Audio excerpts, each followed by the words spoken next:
Chapter 3 The Peddler.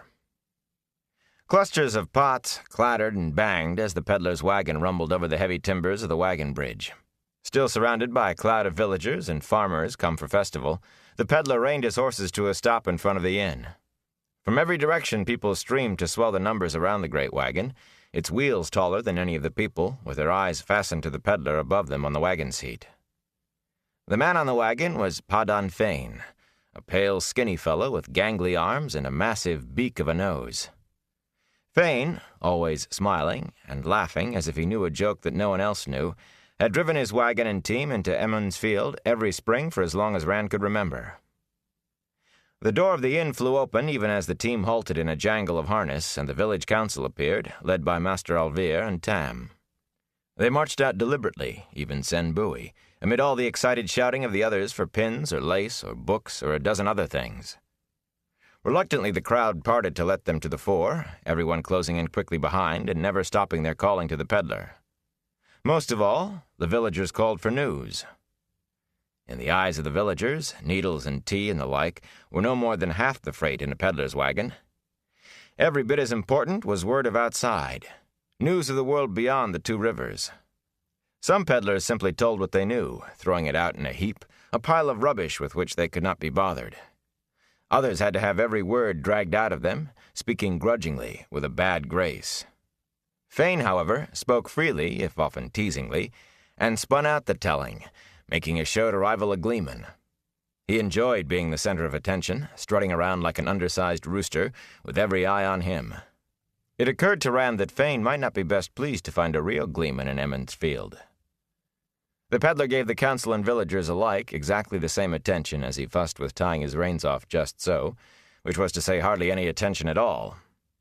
He nodded casually at no one in particular. He smiled without speaking, and waved absently to people with whom he was particularly friendly, though his friendliness had always been of a peculiarly distant kind, backslapping without ever getting close. The demands for him to speak grew louder, but Fain waited, fiddling with small tasks about the driver's seat, for the crowd and the anticipation to reach the size he wanted. The council alone kept silent.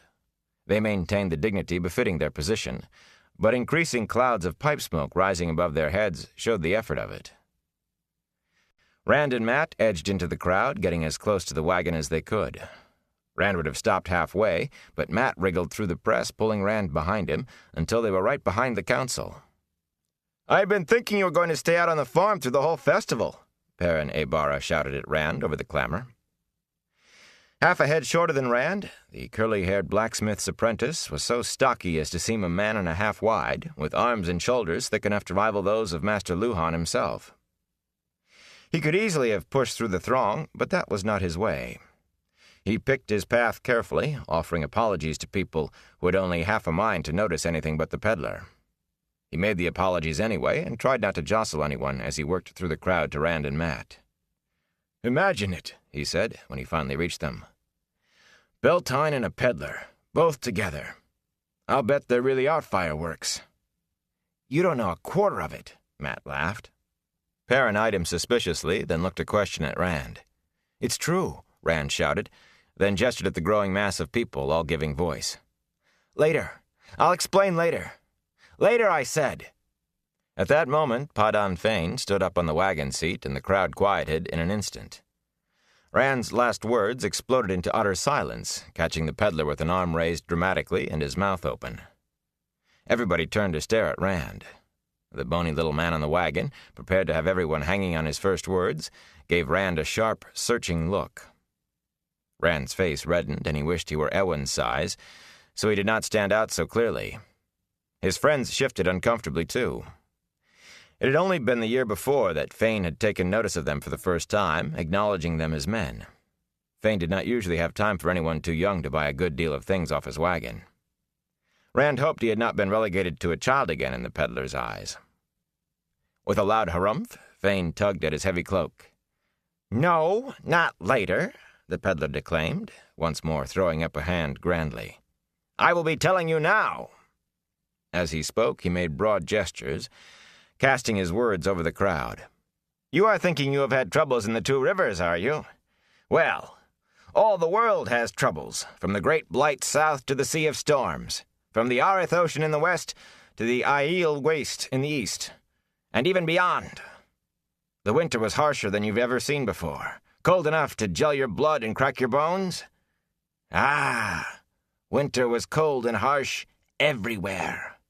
In the borderlands they be calling your winter spring. But spring does not come, you say. Wolves have killed your sheep. Perhaps wolves have attacked men? Is that the way of it? Well now, spring is late everywhere. There are wolves everywhere, all hungry for any flesh they can sink a tooth into, be it sheep or cow or man. But there are things worse than wolves or winter. There are those who would be glad to have only your little troubles. He paused expectantly. What could be worse than wolves killing sheep and men?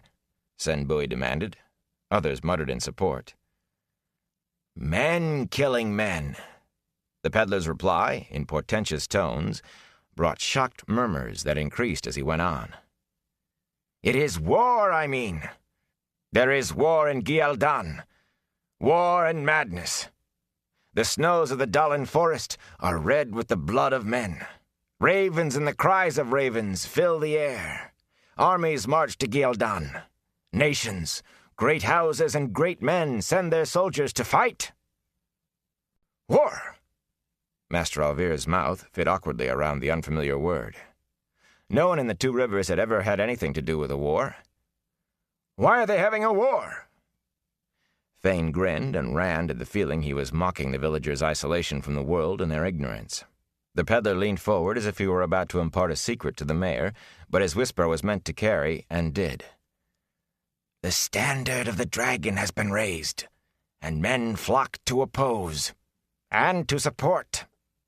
One long gasp left every throat together, and Rand shivered in spite of himself. The dragon? Someone moaned. The Dark One's loose in Gildan? Not the Dark One, Harral Luhan growled. The dragon's not the Dark One, and this is a false dragon anyway. Let's hear what Master Thane has to say, the mayor said. But no one would be quieted that easily. People cried out from every side, men and women shouting over one another. Just as bad as the Dark One. The dragon broke the world, didn't he? He started it. He caused the time of madness. You know the prophecies. When the dragon is reborn, your worst nightmares will seem like your fondest dreams. He's just another false dragon. He must be. What difference does that make? You remember the last false dragon? He started a war too. Thousands died, isn't that right, Thane? He laid siege to Ilion. It's evil times. No one claiming to be the dragon reborn for 20 years, and now 3 in the last 5 years.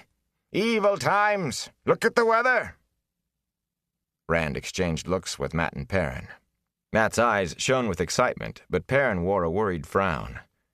Rand could remember every tale he had heard about the men who named themselves the Dragon Reborn, and if they had all proven themselves false dragons by dying or disappearing without fulfilling any of the prophecies, what they had done was bad enough. Whole nations torn by battle, and cities and towns put to the torch. The dead fell like autumn leaves, and refugees clogged the roads like sheep in a pen. So the peddlers said, and the merchants, and no one in the Two Rivers with any sense doubted it. The world would end, so some said, when the real dragon was born again. Stop this, the mayor shouted. Be quiet. Stop working yourselves to a lather out of your own imaginations. Let Master Thane tell us about this false dragon. The people began to quieten, but Sen Bui refused to be silent. Is this a false dragon? The thatcher asked sourly. Master Alvir blinked as if taken by surprise, then snapped, Don't be an old fool, Sen. But Sen had kindled the crowd again. He can't be the dragon reborn. Light help us, he can't be. You old fool, Bui. You want bad luck, don't you? Be naming the Dark One next. You're taken by the dragon, Sen Bui, trying to bring us all harm. Sen looked around defiantly, trying to stare down the glowers, and raised his voice. I didn't hear Thane say this was a false dragon, did you? Use your eyes. Where are the crops that should be knee-high or better? Why is it still winter when spring should be here a month? There were angry shouts for Sen to hold his tongue. I will not be silent. I've no liking for this talk either. but I won't hide my head under a basket till a Taran ferryman comes to cut my throat. And I won't dangle on Fane's pleasure, not this time. Speak it out plain, peddler. What have you heard, eh? Is this man a false dragon?" If Fane was perturbed by the news he brought, or the upset he had caused, he gave no sign of it. He merely shrugged and laid his skinny finger alongside his nose. "As to that, now, who can say until it is over and done?" He paused, with one of his secretive grins, running his eyes over the crowd as if imagining how they would react and finding it funny.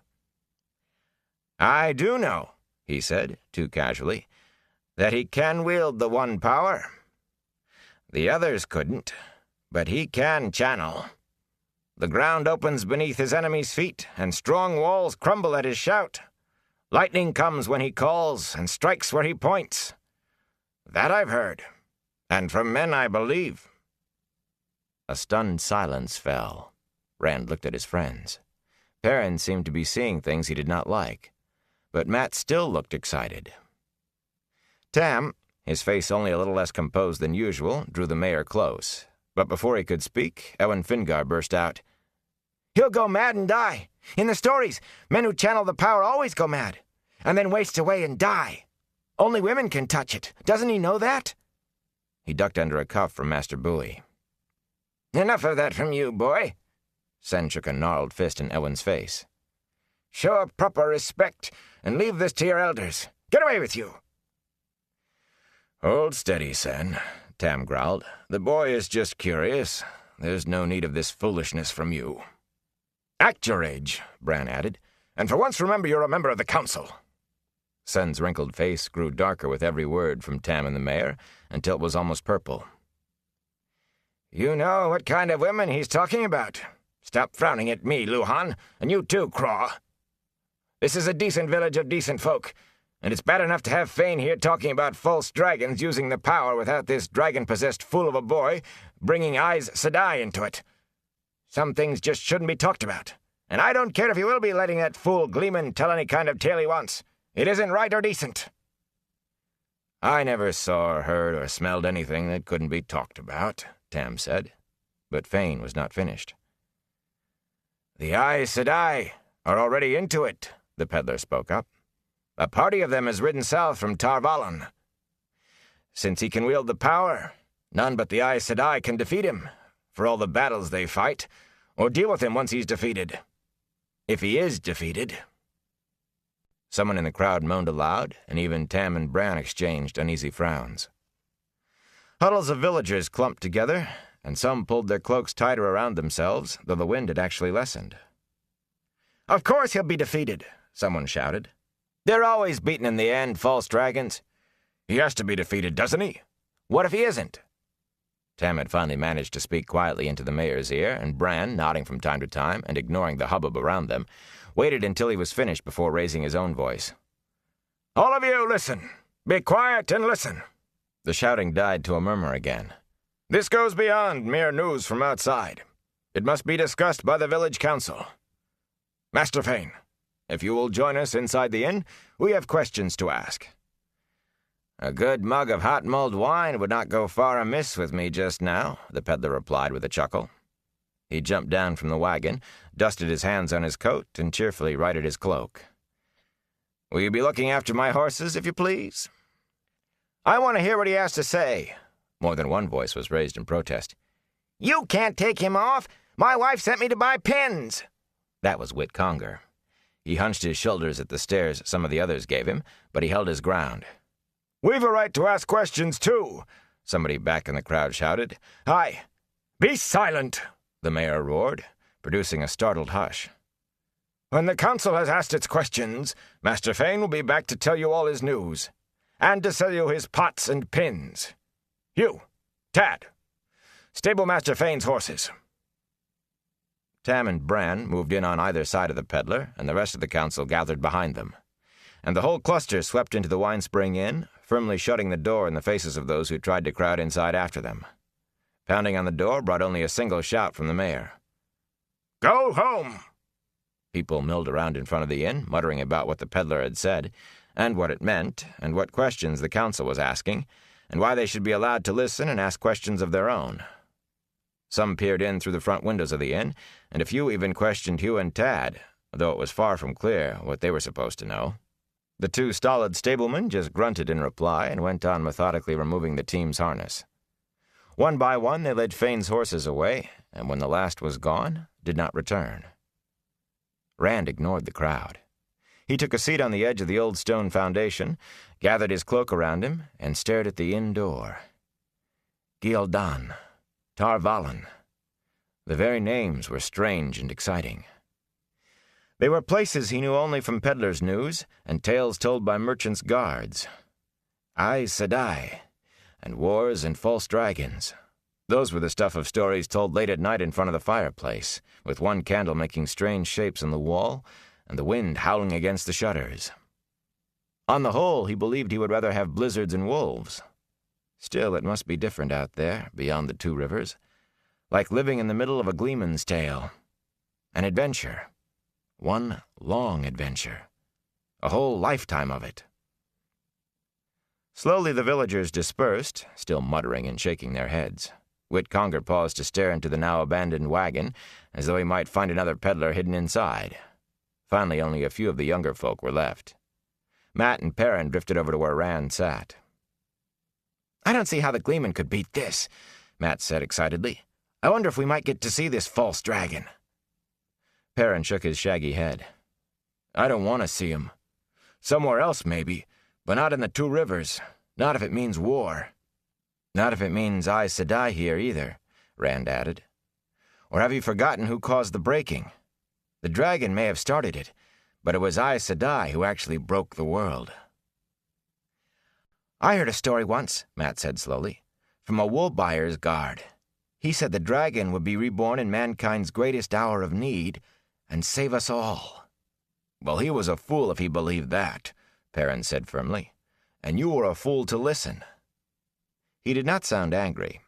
He was slow to anger, but he sometimes got exasperated with Matt's quicksilver fancies, and there was a touch of that in his voice. "I suppose he claimed we'd all live in a new age of legends afterwards, too." "I didn't say I believed it," Matt protested. "I just heard it.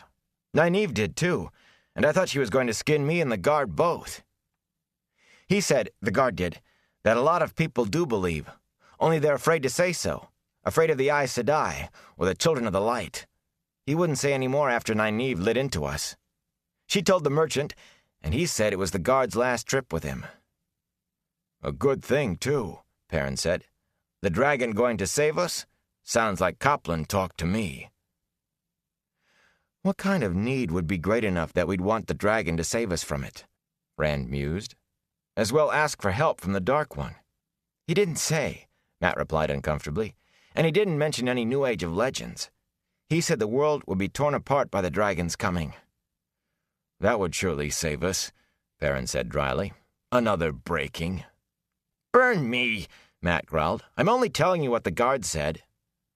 Perrin shook his head. "I just hope the Aes Sedai and this dragon, false or not, stay where they are. Maybe that way, the two rivers will be spared." "You think they're really dark friends?" Matt was frowning thoughtfully. "Who?" Rand asked. "Aes Sedai." Rand glanced at Perrin, who shrugged. "The stories," he began slowly, but Matt cut him off. "Not all the stories say they serve the Dark One, Rand." "Like Matt," Rand said. "They caused the breaking. What more do you want?" "I suppose." Matt sighed, but the next moment he was grinning again. "Old Billy Conger says they don't exist. Aes Sedai, dark friends. Says they're just stories. He says he doesn't believe in the Dark One either." Perrin snorted. "Copland talk from a Conger. What else can you expect?" "Old Billy named the Dark One. I'll bet you didn't know that." "Light," Rand breathed. Matt's grin broadened. "It was last spring, just before the cutworm got into his fields and nobody else's. Right before everybody in his house came down with yellow eye fever. I heard him do it. He still says he doesn't believe it, but whenever I ask him to name the Dark One now, he throws something at me." "You're just stupid enough to do that, aren't you, Matrim Cawthon?"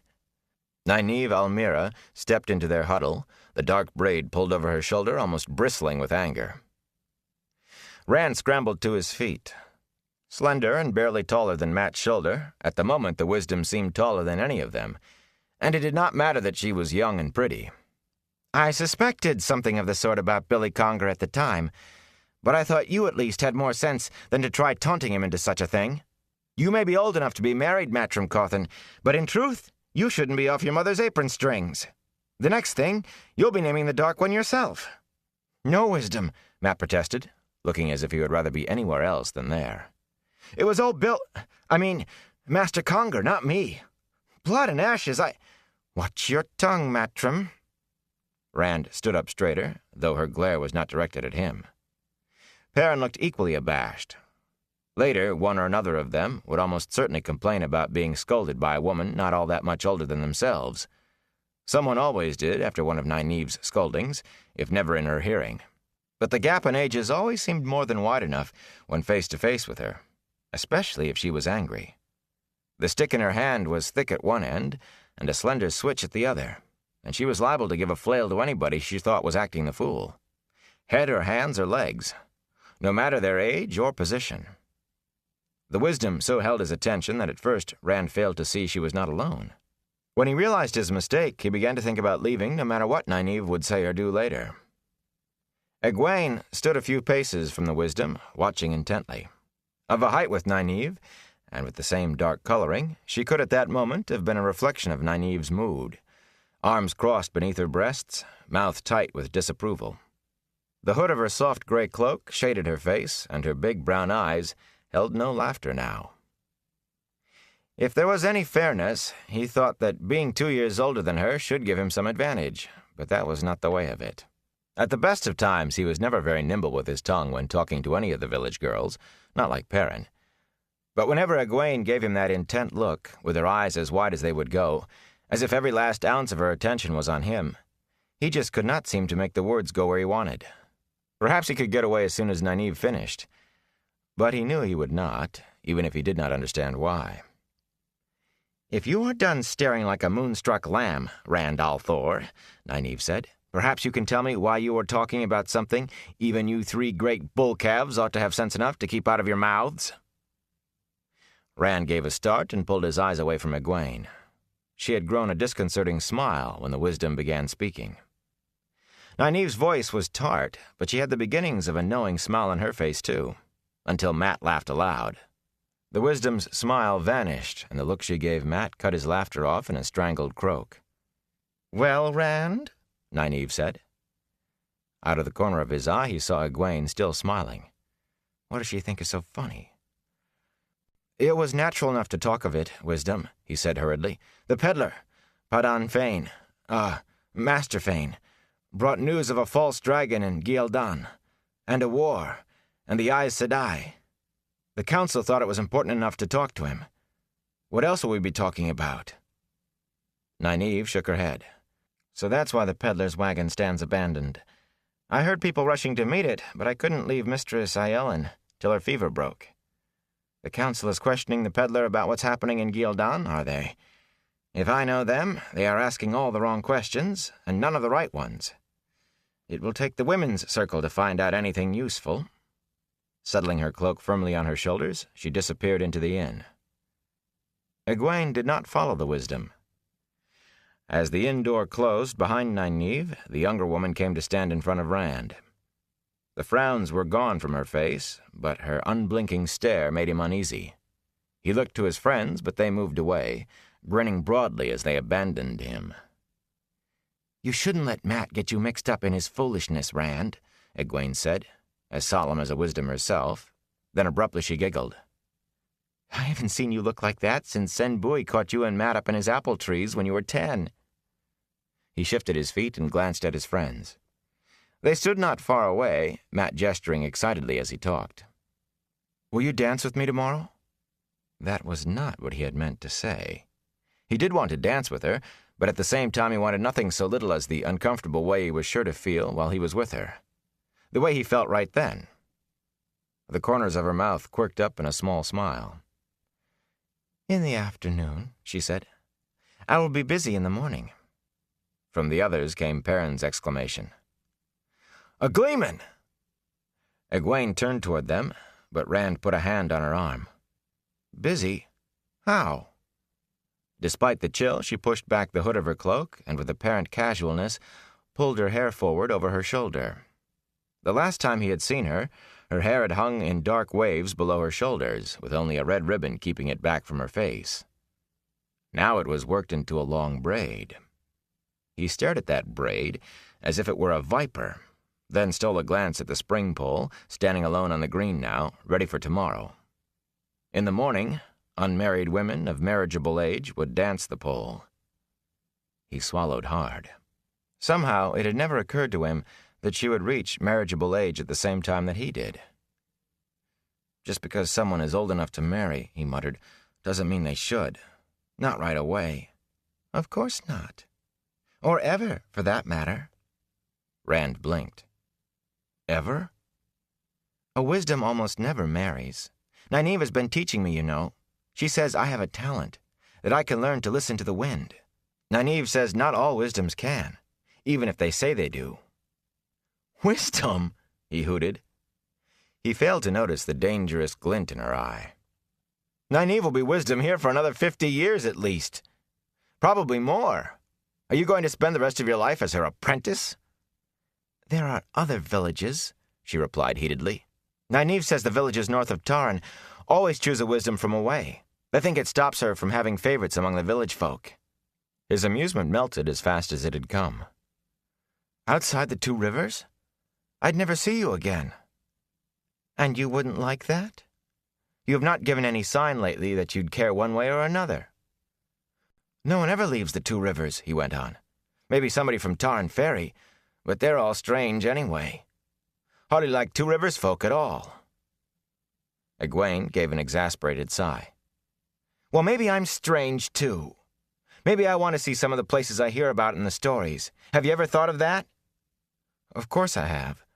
I daydream sometimes, but I know the difference between daydreams and what's real." "And I do not," she said furiously, and promptly turned her back on him. "That wasn't what I meant. I was talking about me." "Egwene?" She jerked her cloak around her, a wall to shut him off, and stiffly walked a few paces away. He rubbed his head in frustration. How to explain? This was not the first time she had squeezed meanings from his words that he never knew were in them. In her present mood, a misstep would only make matters worse, and he was fairly sure that nearly anything he said would be a misstep. Matt and Perrin came back then. Egwene ignored their coming. They looked at her hesitantly, then crowded close to Rand. "Moraine gave Perrin a coin too," Matt said. "Just like ours." He paused before adding, "And he saw the rider." "Where?" Rand demanded. "When? Did anybody else see him? Did you tell anyone?" Perrin raised broad hands in a slowing gesture. "One question at a time. I saw him on the edge of the village, watching the smithy. Just at twilight yesterday. Gave me the shivers, he did. I told Master Luhan, only nobody was there when he looked. He said I was seeing shadows. But he carried his biggest hammer around with him while we were banking the forge fire and putting the tools up. He's never done that before." "So he believed you," Rand said, but Perrin shrugged. "I don't know. I asked him why he was carrying the hammer if all I saw was shadows, and he said something about wolves getting bold enough to come into the village. Maybe he thought that's what I saw, but he ought to know I can tell the difference between a wolf and a man on horseback, even at dusk. I know what I saw, and nobody is going to make me believe different." "I believe you," Rand said. "Remember, I saw him too." Perrin gave a satisfied grunt, as if he had not been sure of that. "What are you talking about?" Egwene demanded suddenly. Rand suddenly wished he had spoken more quietly. He would have, if he had realized she was listening. Matt and Perrin, grinning like fools, fell all over themselves telling her of their encounters with the black-cloaked rider, but Rand kept silent. He was sure he knew what she would say when they were done. "Nynaeve was right," Egwene announced to the sky when the 2 youths fell silent. "None of you is ready to be off leading strings. People do ride horses, you know. That doesn't make them monsters out of a gleeman's tale." Rand nodded to himself. It was just as he thought. She rounded on him. "And you've been spreading these tales. Sometimes you have no sense, Randall Thor. The winter has been frightening enough without you going about scaring the children." Rand gave a sour grimace. "I haven't spread anything, Egwene. But I saw what I saw, and it was no farmer out looking for a strayed cow." Egwene drew a deep breath and opened her mouth. But whatever she had been going to say vanished as the door of the inn opened, and a man with shaggy white hair came hurrying out as if pursued.